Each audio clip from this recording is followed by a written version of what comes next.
ఏమైందిరా పెద్దోడా, అంతా దిగులుగా కూర్చున్నావు? ఏదైనా సమస్యనా? ఏదైనా ఉంటే చెప్పురా, నీలో నువ్వే బాధపడకు. నేను ఉన్నాను కదా మీ నాన్నని. చెప్పు, ఏదైనా సమస్య ఉంటే చెప్పు.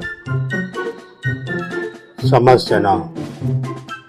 బండెడు సంసారాన్ని ఉంటెత్తు మోసినట్టు నా భుజాల మీద మోస్తున్నాను. అందరూ ఈ భుజాల మీదకి తొక్కాలని చూసేవాళ్ళే కానీ ఒక్కరు కూడా సహాయం చేద్దామని లేదు. ఇంకా బాధలు సమస్యలు ఉండకపోతే ఇంకేముంటాయి? నీకెందుకులే అయినా కానీ, నీ ఫ్యూషన్ డబ్బులేం నేను తీసుకోవట్లేదు కదా. నా బాధ లేదు, నేను పడతాను. సరపో పోయి ఆ సోఫాలో కూర్చొని టీవీ చూసుకుని పేపర్ చదివి.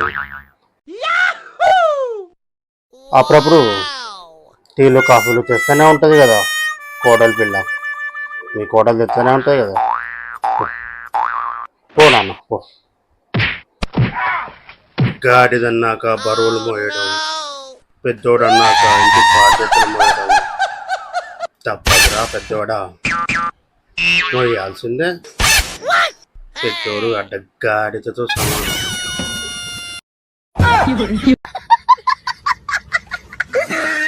బరువు మోయకపోతే బాధ్యతల నుంచి తప్పించుకోలేవు.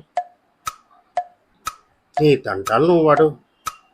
సరే, కోడలి పిల్లని కాఫీ తీసుకురమ్మాను. న్యూస్ వచ్చే టైం అయింది, చూస్తాను.